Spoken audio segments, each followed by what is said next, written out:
siiw du jàmmi boom maa ci xam dara lépp lu yëngu yow la ñoo. Non, c'est une forme de thérapie pour moi parce que la première fois que j'ai osé en parler, c'était dans le journal L'Observateur et j'ai reçu beaucoup de commentaires et beaucoup de messages, que ce soit positif ou négatif, mais je parlerai plutôt positivement. Et donc je me suis rendu compte qu'il y avait beaucoup de gens qui étaient dans le même cas que moi et qui n'avaient pas de voix, qui n'osaient pas parler par peur d'être jugés ou d'être mal vus. Donc pour moi, ces gens s'est révélé comme une voix pour eux. Et aujourd'hui, j'en parle davantage parce que je me rends compte qu'il y a beaucoup de gens qui souffrent de ça et qui ne peuvent pas en parler, juste par peur d'être jugés, d'être pointés du doigt ou bien d'être rejetés. Alors, je souffre de maladie mentale depuis l'âge de 11 ans, dépression, je suis dépressif. Et ma dépression me mène toujours à des tentatives de suicide.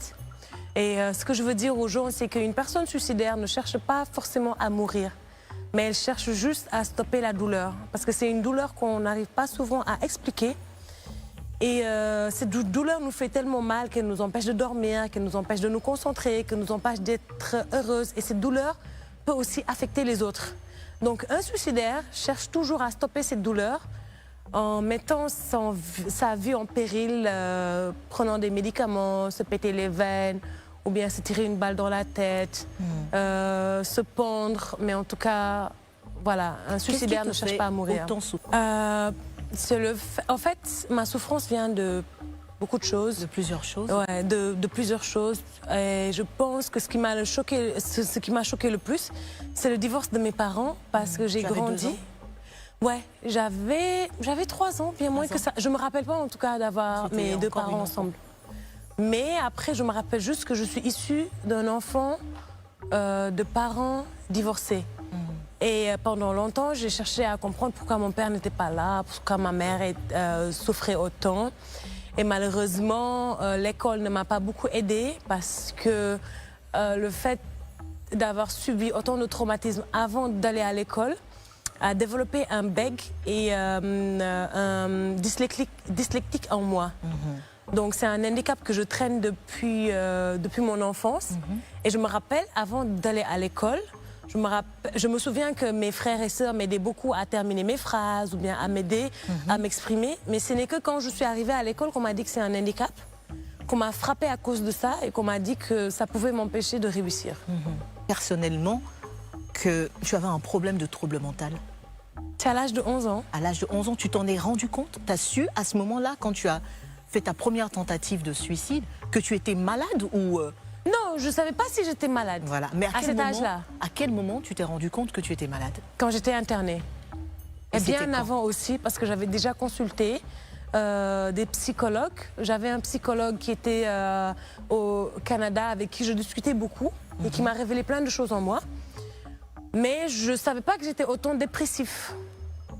Donc je pense que c'est à ma dernière dépression, quand j'étais internée à l'hôpital psychiatrique, et que j'ai été forcée de prendre des traitements, que j'ai su que j'étais dépressif et que ça pouvait m'arriver à n'importe quel moment. Et la dernière dépression en date, c'était quand? Elle date de 2019. C'était juste après les tournages de Maîtresse d'un homme marié. Qu'est-ce que tu avais fait? Qu'est-ce que tu avais essayé de faire à ce moment-là? J'ai subi d'abord un burn-out qui m'empêchait de dormir, qui m'empêchait de me concentrer, qui a mis une phobie en moi d'être avec les gens. J'avais très peur des gens. Parce qu'on ne me voyait plus en tant que Halima, mais en tant que Marème. Et j'étais tellement jugée d'avoir brisé un foyer que ça m'a rendue malade. Et donc, ça m'a poussée à être agressif avec beaucoup de gens. Ça m'a poussée à prendre des substances. Ça m'a poussée à être internée à l'hôpital psychiatrique et à prendre des médicaments. Guéri, non. Mais je m'améliore de jour en jour. Parce que c'est quand même une maladie qui existe. Et quand tu es dépressif, malheureusement, tu n'es pas totalement guéri. Ça peut arriver à n'importe quel moment. Donc, au moins, tu sais, toi, ce qui peut te mettre en dépression, donc tu fais attention. Mais non, je ne suis pas totalement guérie. Mais comment tu gères ça aujourd'hui? Bon, d'abord, je n'aime pas prendre de médicaments. J'ai arrêté les traitements parce que ça me semblerait plus que me soigner. Mais comment je me suis aidée, c'est avec le sport, la nutrition et recentrer mon cercle. Donc aujourd'hui, je fréquente plus des gens qui me rappellent que je suis forte, que je suis belle, que je suis intelligente. Et donc petit à petit, j'essaye de former un cercle où je suis épanouie, que je me sens bien. Un cercle de confort. Exactement. Bon, c'est la question que tout le monde se pose et je pense que j'ai quand même une explication à donner à mes fans qui me suivent depuis très longtemps et qui, grâce à eux, je suis là aujourd'hui. Mais ce qui se passe avec Maîtresse d'un homme marié, c'est un projet que j'ai soutenu depuis longtemps et j'espérais ne pas être dans la 3e saison. Mais il y a beaucoup de choses qui se passent à l'intérieur dont malheureusement le temps ne nous permet pas d'expliquer. Mais je dirais juste à toutes ces personnes qui me regardent, si vous voulez plus de réponses... On te regarde par là, on regarde. On me regarde par où? On te regarde par là, ouais. D'accord, ok. Si vous voulez des réponses par rapport à Maîtresse d'un homme marié, suivez la page Enzoul officielle sur YouTube. Tu donneras tes... Je donnerai mes réponses dessus. Tes réponses là-bas. Mais je dois quand même une réponse ce soir à mes fans. Quand Sachez même. que je vous aime énormément.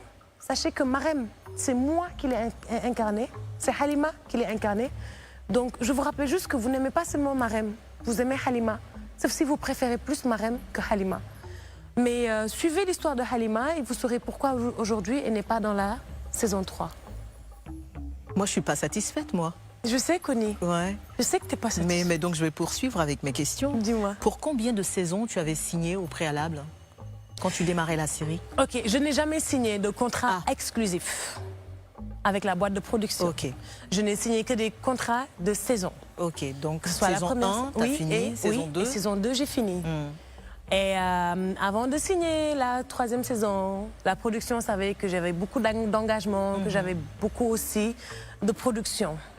Et avant même de signer dans la boîte de production Enzoul, qui est une boîte multimédia, je rappelle, et une boîte panafricaine, j'ai quand même pris le soin de prévenir à la boîte de production que j'allais signer dans une boîte et que les termes de contrat ne seraient plus pareils.